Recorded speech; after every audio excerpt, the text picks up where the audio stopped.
એક પ્રસિદ્ધ કવિની આત્મકથા હું વાંચતો હતો. એમાં એમણે એક સુંદર ઉદાહરણ એટલે કે એમની જીવનમાં થયેલી ઘટનાનું વર્ણન કર્યું. કવિ એક ખૂબ જૂના ઘરમાં રહેતા હતા. શહેરના એક ખૂણામાં એક જૂના ઘરમાં રહેતા હતા અને ઘર ખૂબ જ પ્રાચીન અવસ્થાનું હતું. ઘરમાં કોઈ આધુનિક અવસ્થાઓ કે સુવિધાઓ હતી નહીં. ઘરમાં વીજળી નહોતી, કશું નહોતું. ઘરમાં વહેતું પાણી નહોતું. પણ ઘરની બહાર એક સુંદર કૂવો હતો, જે કૂવો એમને શુદ્ધ પાણી પૂરું પાડતું હતું. ધીરે ધીરે સમય બદલાયો એટલે કવિએ ઘરમાં જે વીજળી આવે એની ચાલુ કરી. એટલે વીજળીને એમણે કનેક્શન લીધું. વીજળી આવી, પાણીનું કનેક્શન આવ્યું. એટલે ધીરે ધીરે વીજળીને પાણીના કનેક્શન, નળ ને બધું આવવા માંડ્યું. એટલે એમણે કૂવો બંધ કરી દીધો. કૂવો બંધ કરી દીધો એટલે એમને વિચાર્યું કે જો કોઈક દિવસ જરૂર પડે તો આ કૂવો ખોલી એમાંથી પાણી લેવાય. આમને આમ 10-15 વર્ષ વીતી ગયા. કૂવાની કોઈ જરૂર ના પડી. પાણી 24 કલાક આવતું હતું નળમાં. પણ એકવાર એમણે કુતૂહલવશ એ કૂવો ખોલ્યો, એ જોવા માટે કે એની પરિસ્થિતિ શું છે. કારણ કે એ કૂવો પ્રાચીન હતો અને ક્યારે સુકાયો હતો. બીજા બધા કૂવા સુકાતા હતા ત્યારે પણ એ કૂવામાં પાણી રહેતું હતું. એમણે કુતૂહલવશ જ્યારે આ ખોલ્યું તો જોયું કે કૂવામાં પાણી સંપૂર્ણપણે સુકાઈ ગયું હતું.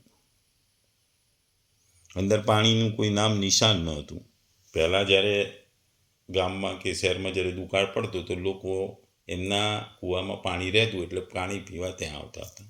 પણ અત્યારે એમણે 15 વર્ષ પછી જ્યારે કૂવો જોયો તો કૂવામાં પાણી નહોતું. કૂવાનું પાણી સુકાઈ ગયું હતું.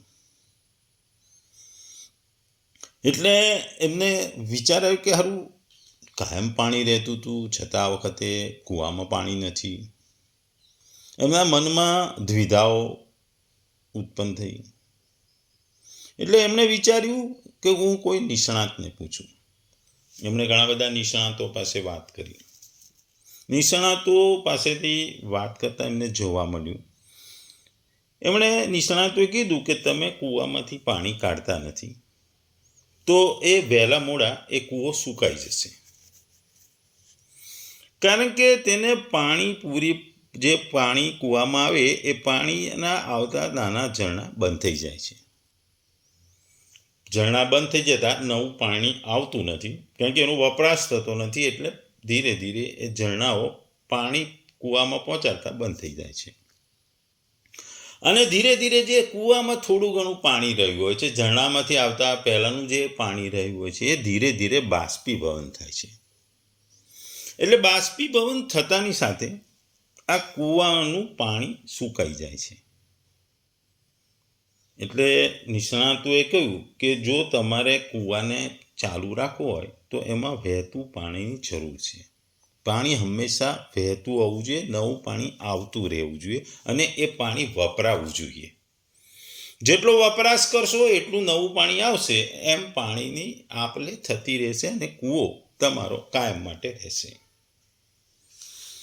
એવી જ વાત આ ભગવદ્ ગીતાના 9મા અધ્યાયના 27મા શ્લોકમાં ભગવાન કહે છે.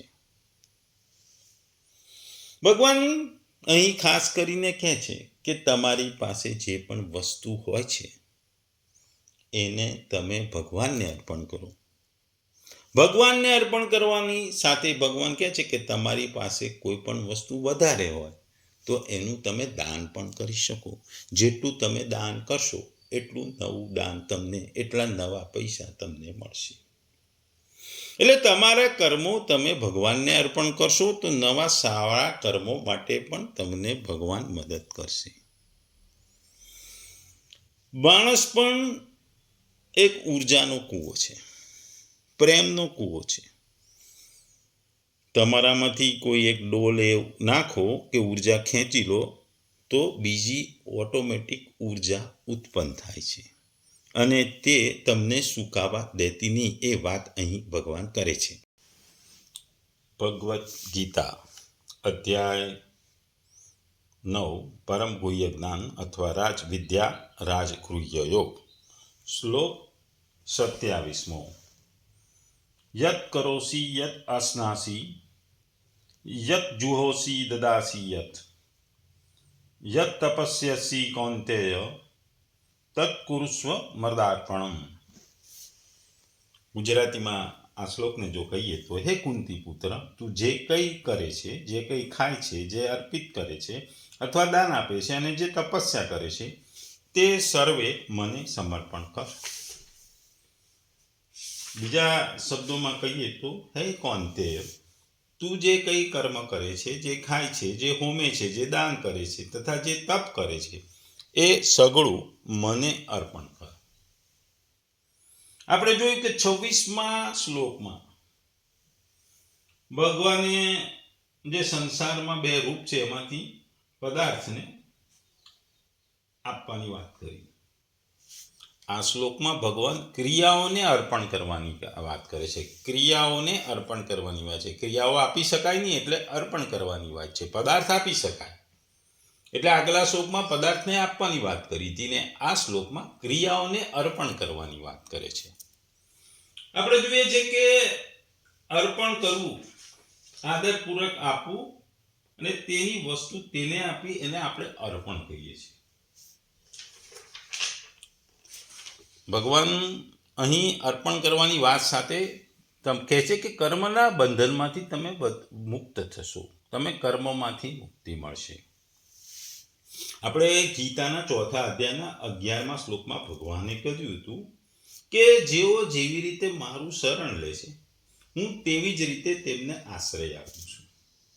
જે ભક્ત પોતાની વસ્તુ મને અર્પણ કરે છે, હું તેને પોતાની વસ્તુ આપું છું. ભક્ત તો સીમિત વસ્તુ આપે છે, હું અનંત ગણું કરીને એને આપી દઉં છું. પરંતુ જે પોતાની જાતને મને અર્પણ કરી દે છે, એને હું મારી જાત પણ અર્પણ કરી દઉં છું. એટલે ભગવાનને આપવાની વાત એટલે કે અર્પણ કરવાની વાત છે. કારણ કે અહીં ક્રિયાઓની વાત કરવામાં આવી છે. કારણ કે ક્રિયાઓ આપી શકાતી નથી એટલે અર્પણ કરવાની વાત કરી છે. જ્ઞાન યોગી તો સંસારની સાથે માંદેલા સંબંધનો ત્યાગ કરે છે, પરંતુ ભક્ત એક ભગવાન સિવાય બીજી સત્તાને માનતો જ નથી. બીજા શબ્દોમાં જ્ઞાન યોગની હું અને મારુંનો ત્યાગ કરે છે તથા ભક્ત તું અને તારુંનો સ્વીકાર કરે છે. તેથી જ્ઞાન યોગની ક્રિયા અને પદાર્થનો ત્યાગ કરે છે. ભક્ત પદાર્થ અને ક્રિયાઓ ભગવાનને અર્પણ કરે છે, અર્થાત તેમને પોતાના ન માની ભગવાનના ભગવત સ્વરૂપને માની એમને અર્પણ કરે છે. અહીં ભગવાને 5 ક્રિયાપદનો ઉપયોગ કર્યો છે. આનાથી ભગવાન કહે છે કે બધા જ પ્રકારના કર્તવ્ય કર્મો જે છે એની વાત કરી છે. અહીં કહેવાનો મતલબ એ છે કે યજ્ઞ, દાન અને તપ ઉપરાંત જીવિકા નિર્વાહ માટે કરવામાં આવતા વર્ણ અને આશ્રમ મુજબના કર્મો તેમજ લોક વ્યવહારના કર્મો તેમજ ભગવાનનું ભજન, ધ્યાન વગેરે જેટલા પણ શાસ્ત્રીય કર્મો છે તે સર્વનો સમાવેશ યત કરોસીમાં અને શરીરને નિભાવવા માટે ખાવા પીવાના કર્મોનો સંબંધ યત અશ્નાસીમાં અને પૂજન તથા હવન સંબંધી કર્મમાં યત જુહોસી સેવા તથા દાન સંબંધી સમસ્ત કર્મોનો સમાવેશ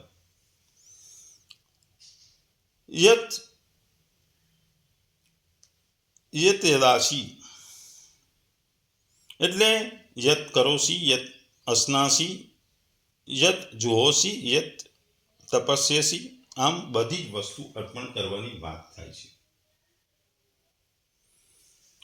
સામાન્ય રીતે જોતા હોય છે મનુષ્યને પોતાના કર્મો જે કરે છે એમાં મમતા અને આસક્તિ હોય છે. તેથી આ કર્મોના ફળની એ ઈચ્છાઓ વ્યક્ત કરે છે. કર્મના ફળની એને કામના હોય છે. તેથી સમસ્ત કર્મોમાં મમતા, આસક્તિ અને ફળની ઈચ્છાનો ત્યાગ કરો અને એમ જ સમજવું કે આ સમસ્ત જગત જ ભગવાનનું છે મારા મન, બુદ્ધિ, શરીર, ઇન્દ્રિયો પણ ભગવાનના છે અને હું સ્વયં પણ ભગવાનનો છું. તેથી મારા વડે જે પણ કર્મો થાય છે તે સર્વે ભગવાનના જ છે. જેમ કઠપૂતળીને નચાવનાર સૂત્રધારની જેમ ભગવાન જ આ બધું મારી પાસે કરાવે છે. ભગવાન પોતે જ બધા જ રૂપોમાં આ સર્વેના ભોગતા પણ છે. હું તો માત્ર કેવળ નિમિત્ત માત્ર છું. એટલે કે ભગવાનની આજ્ઞા પ્રમાણે ભગવાનને સમર્પિત કરવાની, અર્પણ કરવાની વાત કરવામાં આવી છે. આ સંદર્ભમાં એક વાર્તા યાદ આવે છે કે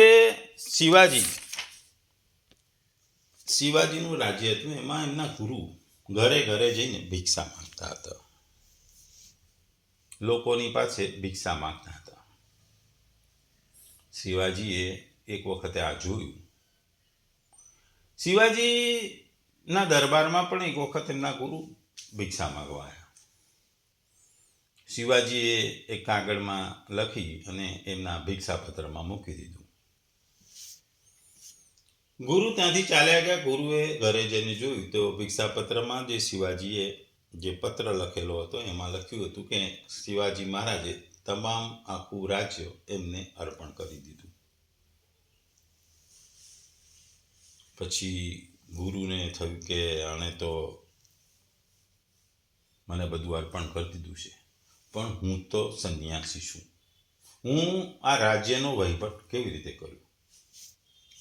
એટલે એમણે શિવાજી મહારાજને કીધું કે તમે મારા બદલે આ રાજ્યને ચલાવો.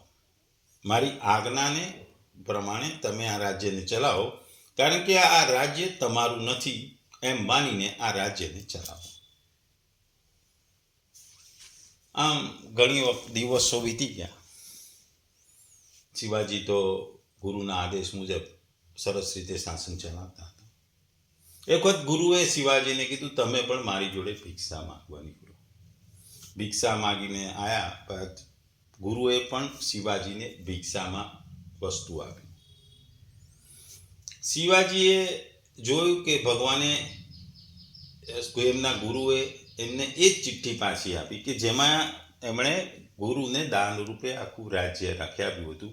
એ જ ચિઠ્ઠી પાછી આપીને ગુરુએ કહ્યું કે શિવાજી, હું તને ભિક્ષામાં આ રાજ્ય તને પાછું આપું છું, પણ મારો જે હેતુ હતો કે તું આ રાજ્ય પોતાનું નહીં પણ તું એનો કરતા છું, એનો કારભાર કરે છે, એ રીતે તું એનો વહીવટ કરીશ એવી હવે મને ખાતરી થઈ ગઈ છે. એટલે હું તને આ આખું રાજ્ય પાછું તને ભિક્ષામાં આપું છું.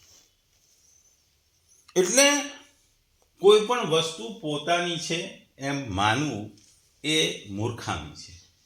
એટલા માટે ગુરુએ શિવાજીને એ શીખવાડવા માટે એ આ પદ્ધતિ અપનાવી. એટલે આમ તો ભગવાનની જ વસ્તુ છે, ભગવાનને જ અર્પણ કરવાની વાત છે. આપણને ખબર છે કે સર્વ કર્મ તથા બળ, બધા જ ફળ એ સગળા ભગવાન પાસે જશે, ઈશ્વર પાસે છે. વ્યક્તિનું કોઈ જુદું જીવન જ નથી. જેવી રીતે નદી પોતાનું નામ અને સ્વરૂપ હોય છે, એ ધીરે ધીરે જ્યારે સમુદ્રમાં મળે છે ત્યારે એમાં સંપૂર્ણપણે ભરી જાય છે. એમાં એના પોતાના નામ અને સ્વરૂપનો એ ત્યાગ કરી દે છે. એવી જ રીતે જીવાત્મા પોતાનું નામ, પોતાનું સ્વરૂપ, પોતાની કામનાઓ તથા પોતાનો અહંકાર છોડીને પરમાત્મામાં ભળી જાય છે. વ્યક્તિની ઈચ્છા વિશ્વ સાથે એકરૂપ બની જાય છે. ટૂંકમાં અહીં જુદી જુદી વસ્તુઓ દ્વારા ભગવાન સમજાવે છે કે તું તારી વસ્તુઓ તો તું મને અર્પણ કરે છે, પણ તારી ક્રિયાઓ પણ મને અર્પણ કરી દે. આ ક્રિયાઓને અર્પણ કરવાથી તારી મુક્તિ મળશે, કર્મોમાંથી મુક્તિ મળશે.